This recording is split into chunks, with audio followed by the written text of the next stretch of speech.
1212. That's 407-422-1212 or text 23680. Hey, don't yell. Sometimes she's yelling at us. No, she's frustrated. Affirmative, very, very strong. All right. Hey, how are you? Guess what? It's that time again.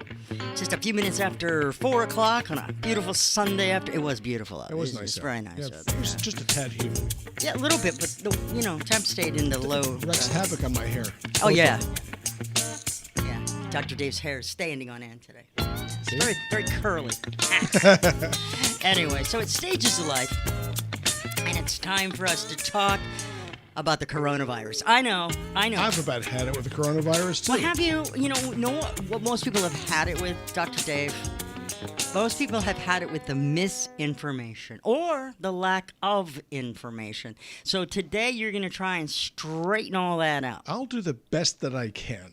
Okay, so I will give you my version of the misinformation let's that's set some out there. ground rules first. Okay, we're only going to open the text line because I never know what's going to happen on the phones with the coronavirus commentary. Okay, so if you have any questions, 23680. That's the text line. Just as much information as you want to throw in there, and we will try to address your fears, your concerns, etc. Now, fears and concerns are real. They're entirely factual. It's when you start reading other people's fears and concerns that they become myths, they become problematic and misinformation. So you can't repeat the same thing over and over again and expect it to ever become truth, but being worried about it is very, very real. And so what I'm going to do now is I'm going to point out some things that I have found to be true. How do I find them to be true? By observation, sick people, treating healthy people, seeing who gets sick, see who doesn't, see who dies, who doesn't, and then actually doing something even more interesting, and that's measuring. By doing something that scientists are supposed to do. And this is called real research. And I have my own laboratory. Wouldn't you know it? I was an analytical chemist before I was a doctor. And I decided later in life that I wanted to be a scientist again.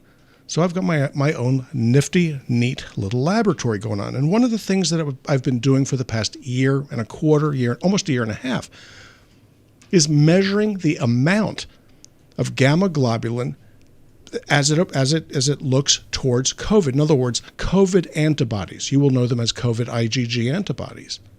And measuring the amount that's in the bloodstream. So we were amongst the first in the country that were able to do the finger stick to find out whether you'd been exposed. Mm-hmm. Didn't tell you whether you were sick or not, just told you whether you were exposed. We are the fastest, actually, PCR, to determine whether or not you're infectious. Yep. PCR, we know this mostly from like these... NCI. NCI shows, forensic files. Yeah. What does PCR stand for, and how intense is that testing? It's pretty intense. Okay, it's a polymerized chain reaction. What you do is you take a tiny amount of ribonucleic acid, whether it's DNA or RNA, it doesn't really matter, and then you multiply it 10, 20, 30, 40 times. And if you sit back and do the old game, taking a grain of rice on a checkerboard and putting it at one in one square, and then 2 in the next, 4 in the following one, 8, 16, 32, 64, 120, straight on. By the time you get to about the third row, you've got all the rice in the world on that board. That's the rate with which things multiply with a PCR. So you can take minute amounts of these materials, very, very small little dashes, things floating around, and being able to multiply it sufficiently to be able to identify it. That's what it's all about. It's the world's biggest magnifying glass. It'll magnify things trillions of times if you think about it metaphorically. Okay. So we were able to do that, finding just really, really very, very small amounts of these materials in secretions and determining who was sick and who wasn't. And if you find the live virus in the nasal cavity, you are infectious by definition. The way we did it was by looking at 3 genes, not 1. So if you have all 3 genes positive, that is a live virus situation. Does that matter? No, not right now. If you're sick, it's really nice to know if you're sick. Mm-hmm. It's also really nice to know if you're infectious. But here's where the fun part gets into it. How do you know that you've got any safety involved? And that's the research I've been doing. So I've got people out there that swear and affirm. They go on about, well, I've had it before, therefore I'm. And at that point, I kind of feel like losing my lunch. Okay, it's so nauseatingly dumb. The fact of the matter is, okay, that you can get the same disease over and over and over again. And if you don't believe that, just think about the common cold. Does anybody ever become immune to the common cold? And the answer is no. It goes around families, goes around schools. Anybody with a child understands how quickly you can get sick with colds in a family. You can't maintain immunity to a cold longer than about 90 to 100 days, and it's done. Now, coronavirus is a common cold virus. Now, write that down if you don't understand it. It is a common cold virus. You will not maintain immunity to this common cold virus any longer than any of the others. The coronavirus 19, SARS-2, is just more deadly than the common cold, but it is a common cold nevertheless. That's important. Now, how do you know whether or not the vaccines worked? Well, we started administering the vaccines, the number of cases dropped. You could see the gamma globulin levels climb, and when they climbed, the number of cases dropped. Now, do the arithmetic. Get a blackboard. Get a piece of paper. Do something here on paper, because you're going to have to see this to believe it. Write it down. Write this down, okay? If something has the ability to only hang around for 180 days, 90 days typically, 180 days max, how long will it take before you're again susceptible to the virus? And the answer is 6 months. More typically, it's 4, 5. Okay, but there's a variability attached to this, but it's not that terribly variable. So individuals that got inoculated in January, February, and March are now coming due. So all of a sudden, the rates are starting to go up again. Well, but 60% of the people that are getting sick, they had no inoculations. But what does that mean? What does It that means 40% did. Okay, 40% of the people that got inoculated are getting sick, and the reason is very straightforward, because you'd expect them to. The arithmetic, the science, actually the medicine. The hell with the science. The people that are talking about science don't treat patients typically. When was the last time Fauci actually treated a patient? Well, that's a good That might have been a good 40 years ago, 50 years ago, a long time ago. 80s, yeah. Right. Well, I'm seeing patients that got the virus last year, August, September, that have already gotten it again. Yeah, here's my concern, really just a sidebar, is that people that got vaccinated right out of the gate, the old folks, top of the year. We're in the 7th month now. We are starting to see it come back in the elderly. Resurge. They need more shots. We're not getting approved for those more shots or boosters. Well, or actually, there's a way around that. Okay. And if you listen on the show at the bottom of the hour, I'm going to tell you what it's going to take to do this. Stay tuned for that. This is the business the doctors don't want you to know. This is the conspiracy. I'm starting it right now, okay, just so you know where it all started. Take note, blame me. I don't really care. And saved. Yeah, they're going to blame me later. It doesn't make any difference. But the fact of the matter is that the old folks, and I'm one of them, I guess, okay, got inoculated in January, February, and that period of time, and smartly so. These individuals did not die. They're getting sick now, but they're not getting sick enough to be admitted to the hospital, and that is what this is all about. So think about this for a second. If this particular coronavirus, this particular cold virus, this upper respiratory tract issue, if it persists, which it will do, we're going to be seeing this every year. This is going to be the new influenza. What's it going to mean? It means that when we screen people in the minute clinics and in the these sorts of arrangements, you're going to be doing coronavirus as well as adeno, rhino, and influenza A and B. So it's just going to get added to the diagnostic list. But people are not going to be dropping off the same way they did, because there's only two ways in this deal. Either you get the inoculation, or you're going to get the disease. That and those are the only outcomes that are going to happen to this. You can run, but you can't hide. You can read Edgar Allan Poe, and you'll realize this to be true. Mask of the Red Death is a great read. It was marvelous in middle school, and you should read it now. And we're going to come back, and then I'm going to discuss this a little bit more. See if I can't convince you that I might be right. Poor Ed on the social media, listening and watching our video, says, "Stop, please, no more Corona." You know what? We'll work on that. No more Corona. Dos Equis coming right up. This is happening. That's right. Switch over to another beer. We'll be right back. You're listening to Stages of Life Radio on News Radio, WFLA Orlando, and on the iHeart Podcast, or wherever you get your favorite podcasts, like Stages of Life. See if this commercial started or not. Yeah, well, yeah, really. It says it's off air. There we no- go. No, oh. okay, we're all right now. So anyway, folks, yeah, I'm sorry. Ed, No, and I agree with you because I'm get tired you. of it We're too. tired of it. More importantly, I'm But I have- tired of misinformation. But I have a message for you, Ed. So hang in there, okay? Just hang tight because I'm gonna make it worth your while. Got a couple questions on the Facebook. Tanya's checking in. She says, "Hi, Doc. Is it safe to pick up hot cooked food Yes. from a restaurant?" Yes. The key word is hot cooked. Okay, coronavirus, just like any of the other similarly manufactured viruses, okay, the way your body makes them, they're heat labile. So if you're putting it down on a cold surface, it'll last anywhere from 15 minutes to a couple hours. But as soon as you heat it, it degrades very, very quickly. So yeah, You're okay. yeah, what you want to do is if you're gonna go out to eat, it should be hot food. Yeah. Well, yeah. That first of all. Hot food. hot. Not necessarily the special of the day. Hot food. And go somewhere where it's relatively, people have gone there a lot. Yeah. There's like people in the parking lot driving in and out because otherwise you're going to get whatever's there. Yeah, well, and there's all kinds of other ways of getting sick in restaurants. Okay, See, that was just two of lots of them. ways. That Every year, I used to do a little special for 4th of July, Memorial Day, Thanksgiving, and whatnot. About food preparation and food poisoning.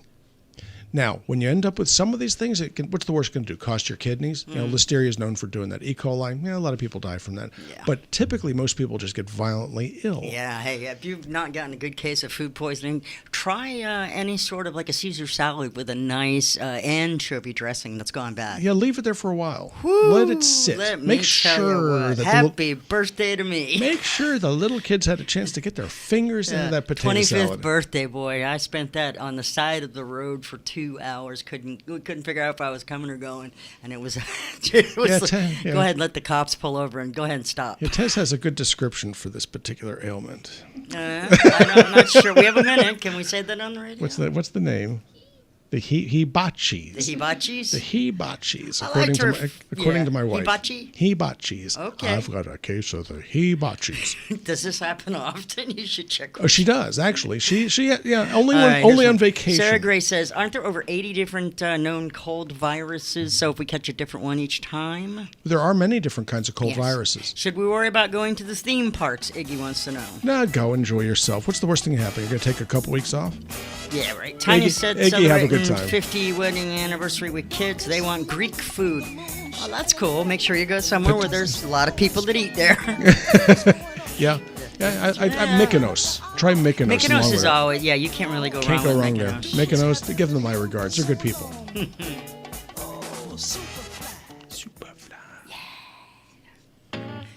Welcome back to Stages of Life Radio, Sunday afternoons, 4 until 5 p.m. Eastern Time. I say that because there are people listening all over the internet, and they're in different time zones. So, hi, how are you?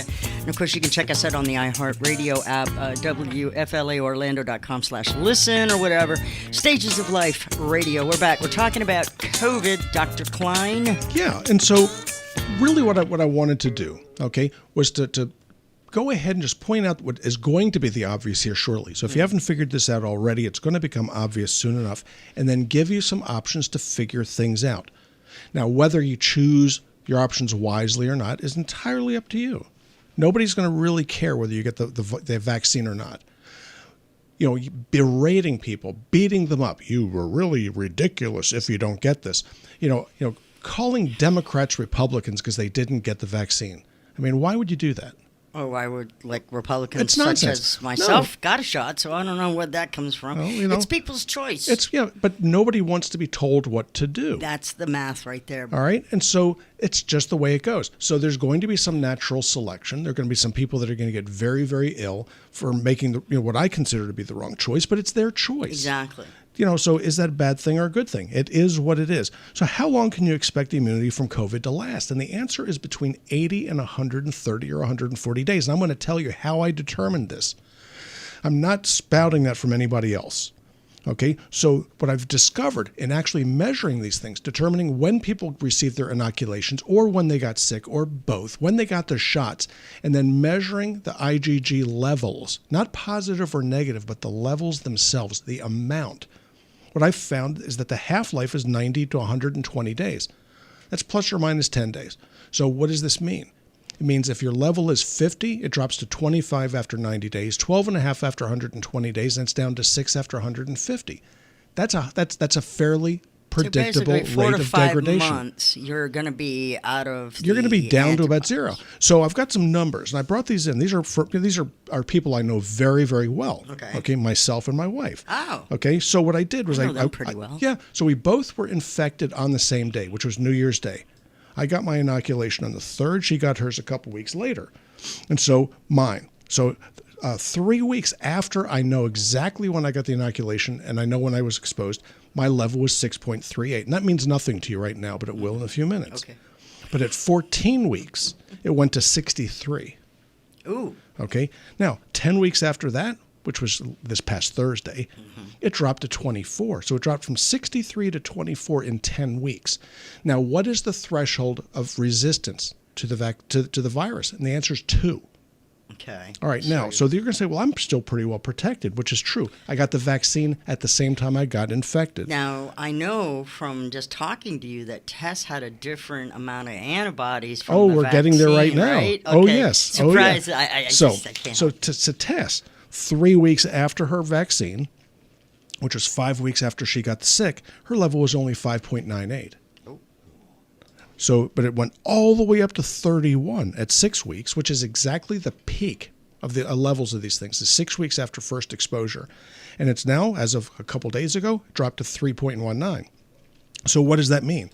It means she's about 3 weeks away from not having any resistance at all, and no protection. So what do I think? What do I think about this? What I think is this, is that we have choices in life, and one of which is to go ahead and stay protected, and the other one is to kind of throw fate to the winds. This is why you need to know how much gamma globulin is in your system, and wouldn't you know it? If you can measure it and it's inadequate, you can get another shot and bang it back up to where it needs to go. Now, why, in my humble opinion, and this is going to be my conjecture, not science, because I don't have the data and I won't for 6 more months, is what do you do if you get a third shot? Do you actually need to do 2 in a row again? And the answer is probably not. Why? Why? Okay, because what happens with the first shot is it sets up the T cells, which takes about 3 to 4 weeks minimum. So you get the first shot, it's a T up to the T cells, and then the B cells kick in with the antibodies. So it starts at about 3 weeks and peaks out about 6, 7 weeks, 8 weeks, and then it starts to taper off. So you've already sensitized the T cells at this point. You probably do not need to do this again. T cell memory lasts for life. But people still die of infections that they've had inoculations to. And if you don't believe that, look at pertussis.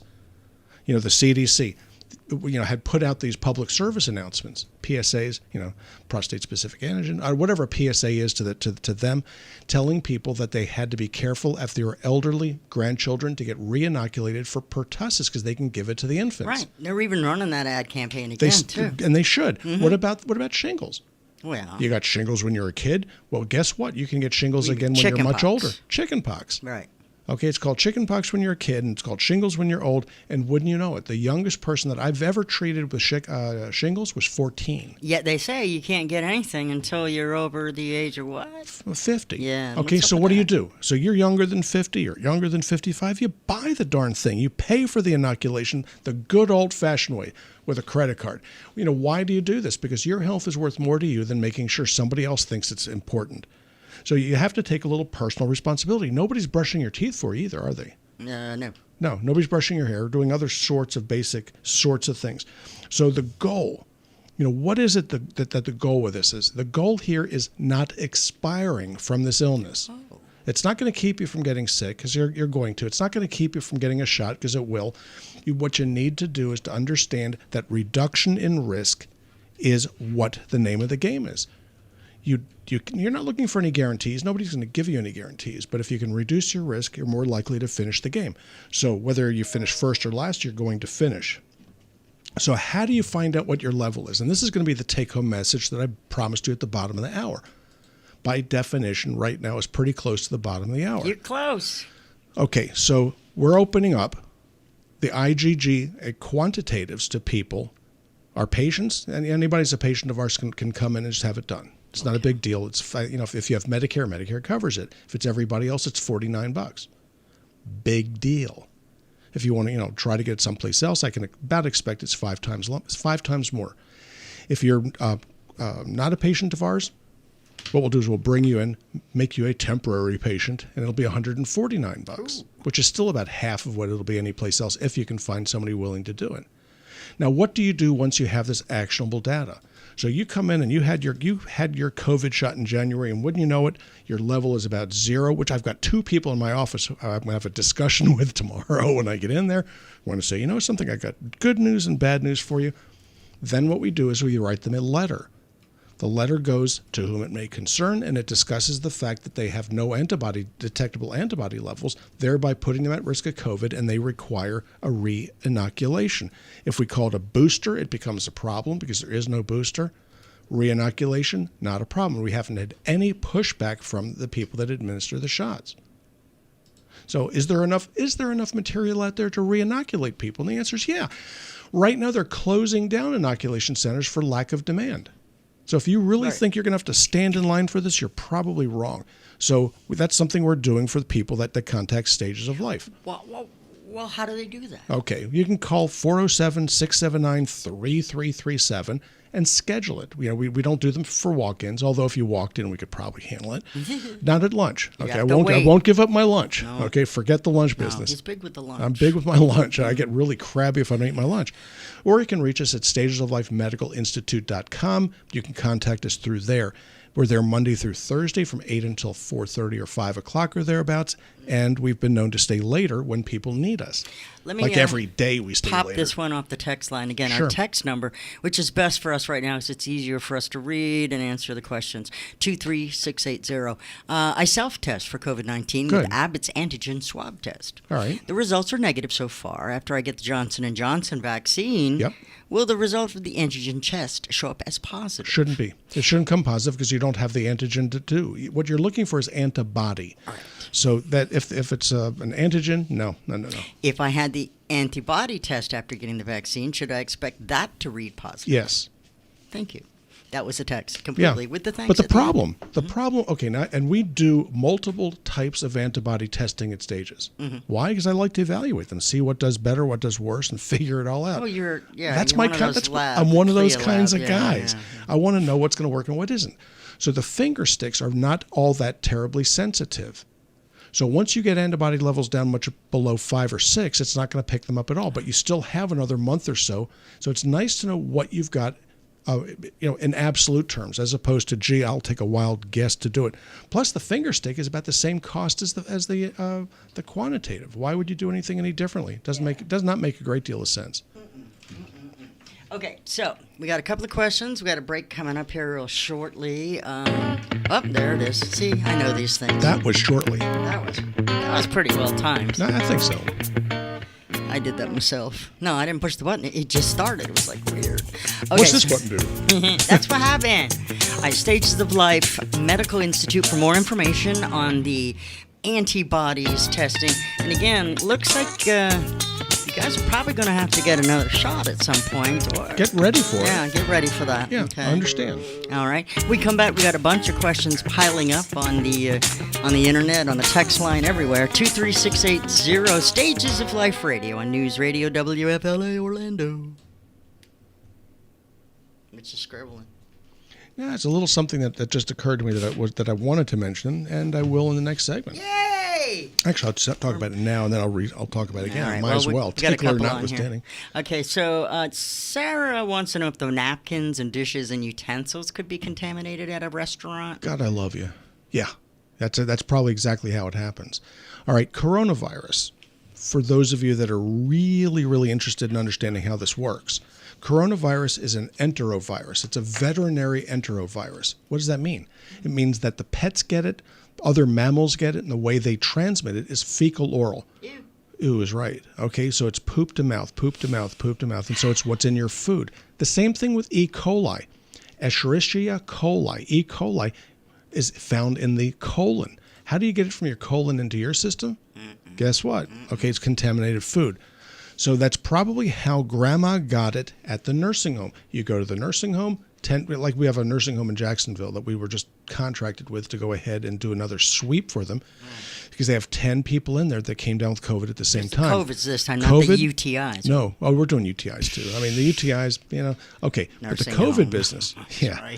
Yeah. So the COVID business is kind of interesting. So 10 people got sick at the same time, and it wasn't the nurse kissing or sneezing on 10 people at one time. It doesn't work that way. So if you have food service feeding 150 or 200 people and 10 get sick straight out of the boot, that's coming from your food service. What they need to do is they actually need to test the employees. If you test the employees, you'll figure this thing out. Now, that is also what's happening in nursing homes. Apparently, they're having these problems, and it is the employees because they're refusing to get vaccinated. Locally, we're shutting down here and there because of that Well, it seems a little silly, But can you require your employees? You can't get people to work, period. Exactly. I told you I went to lunch down the street there for brunch, and the first thing in the morning, one of the two cooks quit. Right. Okay. So, you can't get people to work. As long as the federal government is going to pay people to sit at home, and by the way, if you're working right now, you're paying for them. It's not just that, though, too. That's a good amount of it. No, it's part of it. The other part is the people don't want to work, and they're going to start getting their child benefit checks now. So, right. So now the government's paying for that. No, Take as much of that free money as you want. Yeah. I can afford it. Yeah, there you go. But that's the deal. So you're lucky if you can have anybody in there at all. So start taking care of your own grandma. Well, it's what you're gonna have to do. It's just like it is in Europe. Yeah, right. 3 or 4 generations all in one household. Mm-hmm. Or in Miami. Yeah. Sure. What I did there, yeah. Oh yeah. And talk to Rudy tomorrow. I'll be in trouble. There we go. Boom. Welcome back. It's Stages of Life Radio, about 4:30 on a beautiful Sunday afternoon. And we're talking about all kinds of medical things because Dr. David Klein is here from Stages of Life Medical Institute, right off of I-4 in Longwood, 434 a piano's throw off of the highway, as Dr. Klein would like you to say. There we go. Hey, Doc, here's a weird question off of the text line, and I say it's weird. I mean, it might not really be weird, but it was weird to me. Here it is. As a new patient, how can I have the blood tests before coming for a consultation? You can't. So what you do is you come in, you fill out the paperwork. It's $149, and then we call you on the telephone with the answer. Yeah, see, we've got it figured out. And I wrote back, why would you do that? Yeah, it doesn't make any sense. I don't know. Yeah. Now, why do I have to do that at all? And the answer is legality. Okay, because what I have is called a POL, or physician's owned lab. And so because of that, I can't take outside doctors' work. That is a limitation placed by the federal government. So in order to make it legal, you come in as a patient, even if it's a one level, but whatever we call a one level consult or one level, and then we do it and it's all done. Fixed price, finished, done. Boom. Then we'll go ahead and let you know the results of it either by email or text message, whatever your preferences are, or a telephone call. Let you know. So we do have a question here, and Sure. I did want to move a little bit on from COVID, but we're not going to yet. This Delta variant, boo. Are they really able to test for it as immediately as it seems like all of a sudden these numbers are, everything's a Delta variant? No. Exactly. Okay. I knew the answer to that question. In order to do it, you have to have something called next generation sequencing. Okay, so NGS is what they call it. So if you come into my reference lab in Jacksonville, or any of the other 150 locations where you can have your PCRs done, so you have it, we'll have that for you by 3 o'clock in the afternoon, very latest by 3 o'clock the next day. Okay. So it depends on what time of the day we're able to get the sample. So that's all done on a very rapid acting, just a marvelous machine made by Thermo Fisher in Jacksonville, but it's not an NGS. So we'll give you the results, report them to the state, because that's what we're supposed to do. But how does the state get their data? And the answer is this, through something called Sentinel Labs. So they'll do a random sampling. Now, a random sampling is just about as good as random sampling for political polling. Yeah, okay, they're never wrong. Plus or minus 20. Plus or minus 20%. So, it's 83%. Nonsense. Okay, that's that is two significant figures against something that probably has a 30 to 40% standard error of the estimate. What does that mean? Is BS is what it's called. Yeah, that's pretty much what that means. Nonsense. And you're exactly right. And that's been driving me crazy. So I talked to one of my business partners. Well, can we go ahead and get a next generation sequencer, which is something I'd like because I've never had one before. All the big expensive I like toys, and you don't pay for that. No, it's $350,000 to $400,000. And Probably you know what his never pay response was? himself off. No, he just said, "What the hell would we want to do that for? Because we're not going to get paid for it."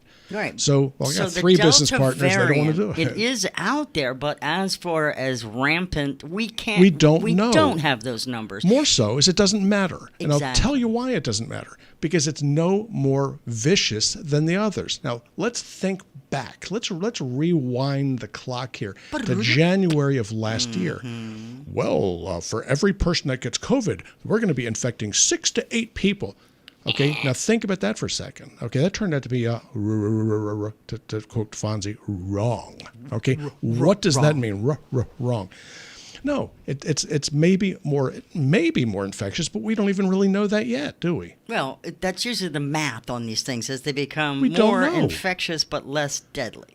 More infectious but less deadly. Why would it be more infectious? Because all of a sudden they're saying, well, gee, we're having breakthrough cases. No, these are not breakthrough cases. That's enough to make anybody go nuts. It makes my head explode every time I hear that, and I'm going to hear it Your tomorrow. immunity wore off. Okay, your immunity wore off. There's That no doesn't breakthrough. It's not a breakthrough.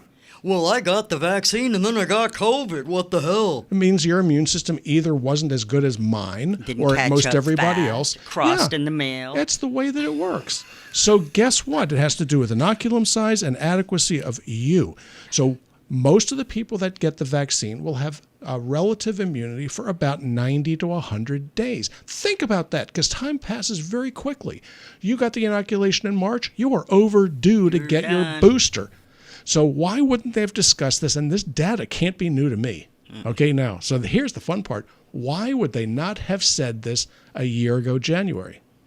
And the answer is this. Because if you knew that you'd have to get the shot every 90 to 120 days, you wouldn't do it at all. But we knew this because you and I talked We talked about this. it a year ago. You said there's no way that there's a one-shot catch-all cure-all. It can't do it because it's coronavirus. First and foremost, it's coronavirus. It's been around forever. I've been testing for coronavirus in my laboratory for almost 5 years. Well, it's the Spanish flu, which is another variation, right? Or that same concept. No, we've been looking for SARS-1. We've been looking for garden variety coronavirus for 5 years because that's part of what we do when we do respiratory pathogen workup.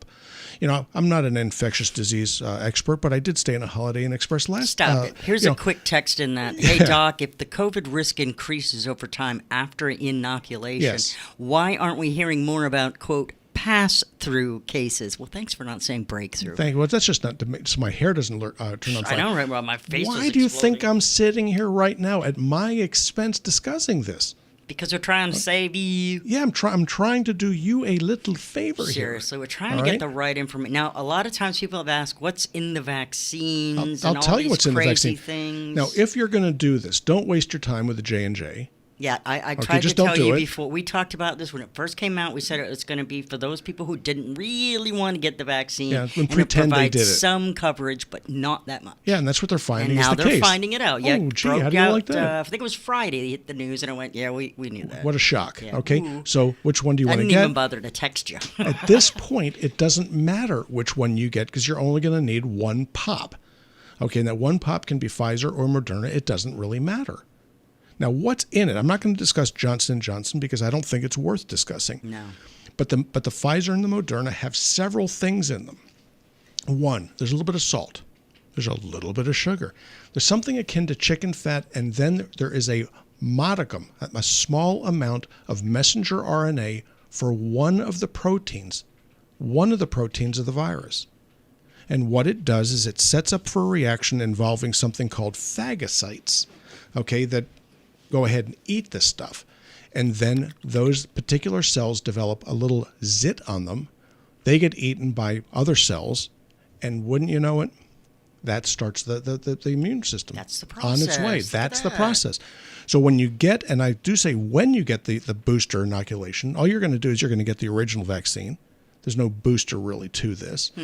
You're going to feel an achy arm. You might get a little bit feverish, but please do not take any aspirin, Advil, or Aleve. Yeah, Don't Tylenol's take any. okay. Tylenol's fine, but don't take anything that's truly an anti-inflammatory because you're going to attenuate, minimize the immune response. You'll Just take don't do down. it. Kathy's listening to Hey, us, Kathy. my friend in Nantucket, Mass. She says she's really nervous about the Delta variant. Don't be I know nervous you about got it. the vaccination. You're fine. You're fine. You are okay. The Delta variant, okay, is just one more excuse Fear. to instill fear in people. That's it. Oh, the Delta variant, it's a big deal. No. The Delta variant, what about the Beta? There's a Gamma the out Gamma. there somewhere. What happened to them all? Okay, well, the fact of the matter is it didn't make a big deal until people started watching their I'm immune not system getting get mine thin. until the Zeta comes. Well, that'll work. Yeah, okay, whatever. Or wait for the Tri-Delt. Yeah. That'll work too. Yeah. Yeah, that's usually blonde Anyway, with blue lamb, eyes. Yeah. Yeah. That's right. Yeah, try all the Delta Triter. There you go. Thank you. Okay, so let's see. What else we got up here? Can you discuss whatever? If we are vaxxed, are we in danger? China says she's due for blood work in August and can't wait to see if her antibodies have gone down. There you She go. is immunocompromised. Well, then get it done earlier. Get it done earlier. Yeah. I mean, if one of the things you can do, I mean, if I tell somebody that I want to do their lab work in August, it has to do with Medicare restrictions There's with regards to reasons. what I'm doing. There are reasons for that, but you can always come in, get an extra poke in the arm, and get your level done. It's not that big a deal. No, it's really not. And for peace of mind, Well, even more so, I think it can save your plus butt. plus you're collecting data too, so that's got to help you. We're gathering it. Yeah. So so how long does it take to do it? And the answer is we run these things every Saturday. Okay. Okay, I'll give you a Just little 'cause. look behind the curtain. So I had a discussion with my staff. So we do them every Saturday. They gather up all the samples for their week. They're run Saturday morning. Now, why? Because Friday they have to calibrate the machine, do what they need to do. Everything is set aside, and they push the button Saturday morning. So I've got a new machine that I'm expecting to come in, not for this reason, but it can do 500 tests an hour. So I really don't think I'm going to be looking at any limitations anytime soon. Okay. Okay, so this is not going to be a big problem. All right, we got a break coming up here, but we have a question from a 65-year-old female about she's been on clonidine for blood pressure twice a Good- day. it's a good medication, by the Doctor way. changed it to Carvedilol. and her heart rate's up to about 100. Is it dietary? Can she work on it? Mineral deficiency? We will talk about that when we come back after these most important announcements from our most honorable sponsors. Most honorable sponsors. Please support our sponsors, like Pharmacy Specialist in Maitland, a compounding pharmacy.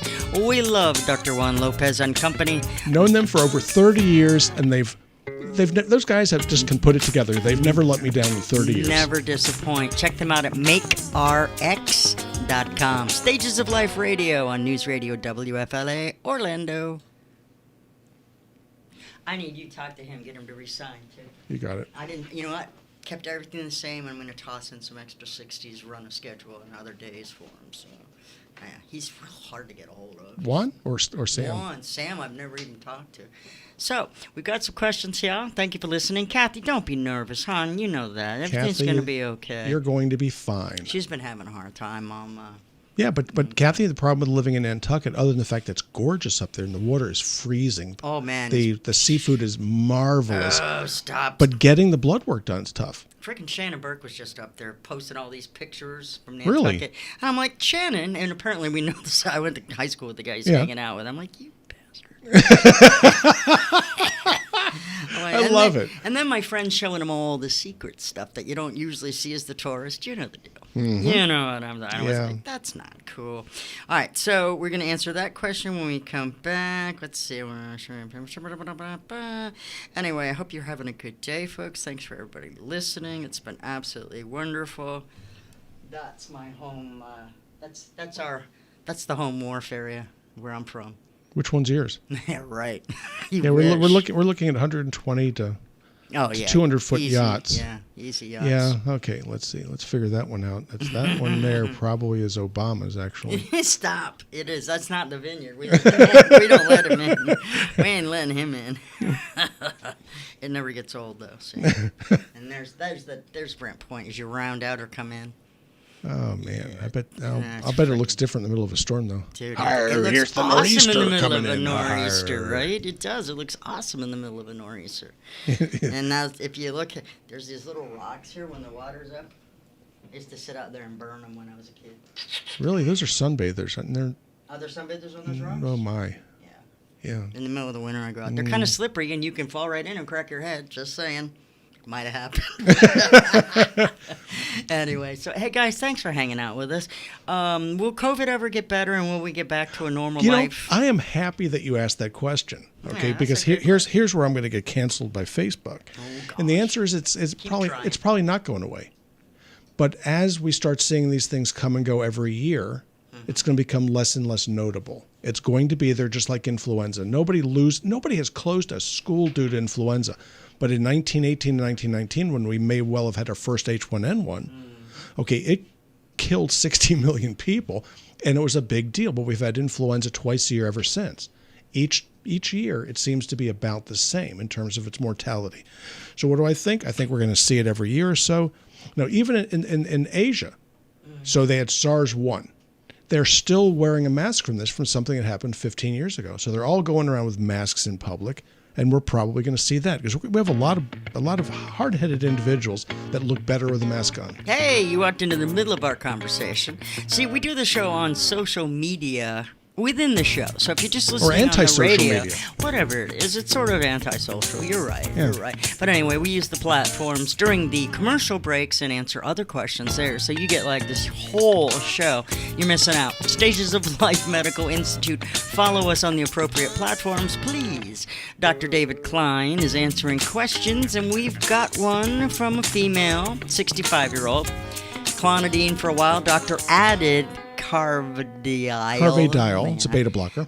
2 times a day as well. Heart rate has become increased, so it's around 100 plus, slightly improved. She wants to know if it's dietary, mineral deficiency, and the family does have a history of heart disease. Well, I'd be really interested to find out, what else is going on with her, to find out why she has a heart rate going up. So if heart rate's going up and you're on a beta blocker like that, more than likely you're dehydrated.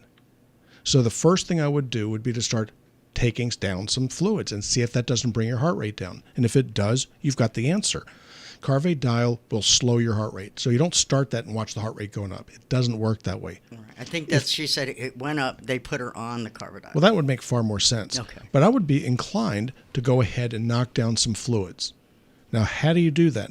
You go ahead and you take water, hot water, cold water. It doesn't make much difference. Cold water may work a little bit better for the tachycardia. And you take a slice of lemon and throw it in.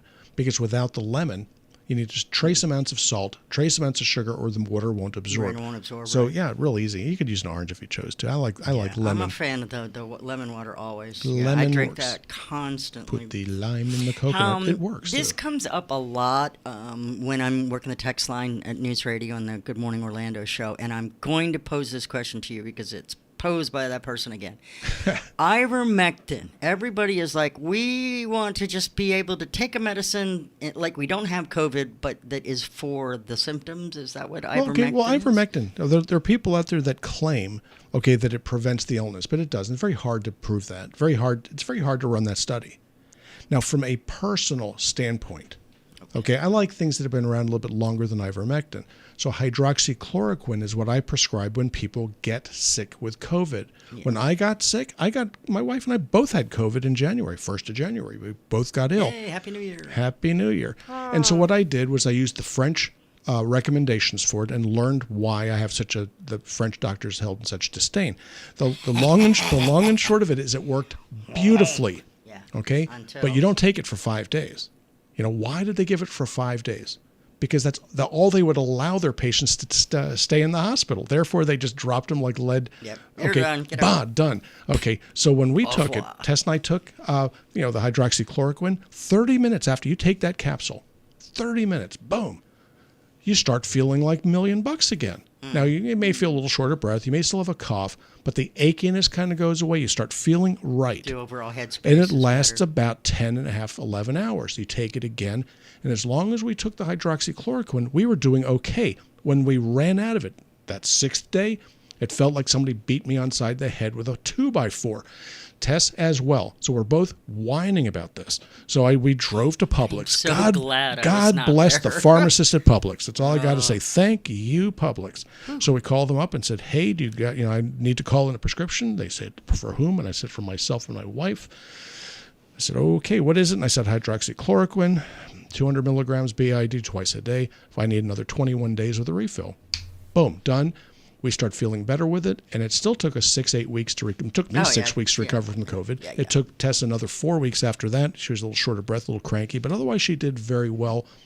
She doesn't cook as well as she did. That's okay. Now, she was a great cook before. It either affected her brain or her sense of smell. Taste. So, smell and taste, it's all the same. So what happened was that she's only now starting to taste things again. She goes, well, I've developed a taste for spicy foods now.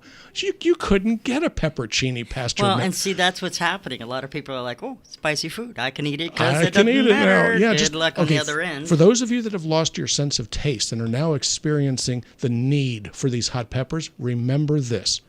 It's even more important for you to wash your hands. Yeah, okay? Don't put them in your eyes. You handle those peppers, okay, and you go to the bathroom, you're going to understand what it means to dance. Ooh. Okay? You touch yourself in the eye in traffic, you're going to run somebody over. Okay, so then the ivermectin is a rather newer medicine. Yes, and it's more expensive, and it's not in my experience, it's not as good. Hydroxychloroquine is used worldwide hundreds of millions of times. Well, it's been around forever for malaria. Anybody that you know that has things like scleroderma, they may have lupus, they may have any number of autoimmune disorders. It's one of the most commonly used medicines out there. So there's no shortage of it. You can go to any pharmacy in this country and get hydroxychloroquine. With a script. With a prescription.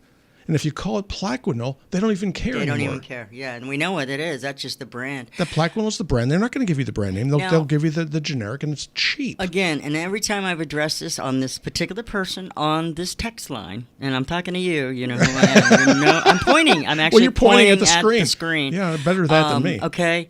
Sure, you can get ivermectin. What purpose would it serve? Are you going to go out and get COVID? Is that your plan? And you have to find somebody willing to give you enough ivermectin to take. I wouldn't do it. I've told people I won't. Again, and then you'd need to find someone who would actually prescribe enough for you, and could you afford it? Yeah. And why are you going down this road? It's just ill-conceived. Why? Now, do I keep hydroxychloroquine, Plaquenil, in my home? And the answer is no. Why would you? Why would I? If I get sick again, I know where the pharmacy is located. I know how to reach my doctor. And again, okay. So what if you should have? What if you're at home and you develop symptoms? What should you have in the house? If you're home and you develop what? Symptoms of COVID. Symptoms. Okay, so you think you have COVID. Typically, what I tell my patients, and every day somebody comes and goes, "Well, I'd like you to write this prescription for me just in case," and then I go, "No," and because I like you, I'll explain to you why I won't. So what you do is you contact us. I need to know that you actually have COVID. How do you do that? You test. You test for it. Okay? And if you come back and say, well, it came back positive, guess what? I will then phone these into the pharmacy for you. That's what I do. Real easy. I've actually got most pharmacies on speed dial. But again, you just heard Dr. Klein say he doesn't keep Plaquenil at his house. Why would he? No, you don't. Why would you? No, you don't do that. No, so when I treat COVID, okay, I've actually got my own nifty little procedure. There's 14 things involved. 3 of them are prescription. Mm-hmm. So Plaquenil, benzonatate, and naproxen. So I go click, click, click, hit approve refill. It goes e-prescription straight to the pharmacy, and it takes about 15 seconds to do this. This is no big deal. Yeah, 2 minutes left for questions and wrap up. Not even, maybe a minute and a half. Let's go ahead and do. Let's take them right now. Okay, we got. Will colostrum help prevent COVID? Yes. Okay. Colostrum, if it contains lactoferrins, will help prevent not only coronavirus, but also with influenza. The dosage is 2 capsules twice a day. Most Sarah, important Grace bedtime. has gleaned that we should take HCQ as a prophylactic. Hydroxychloroquine? No, not as a prophylactic. You take it for treatment. There's no prophylaxis Only except for the inoculation. Malaria or something like that. Malaria, yes. Are you going somewhere? Well, she's going to Central Africa. I write those prescriptions. Yeah, you're going there. I know, and you would. Well, you can use tetracycline. Doxy works. Stay safe. Have a good one. This is Dr. Klein, Stages of Life Medical Institute. Thank you for listening. You've been listening to Stages of Life Radio with Dr. David Klein. Check out stagesoflifemedicalinstitute.com or stop by 1917 Booth Circle in Longwood near the intersection of I-4 and 434. Call 407-679-3337. That's 407-679-3337. Dr. Klein accepts most insurance and Medicare, too. Join us next Sunday at 4 p.m.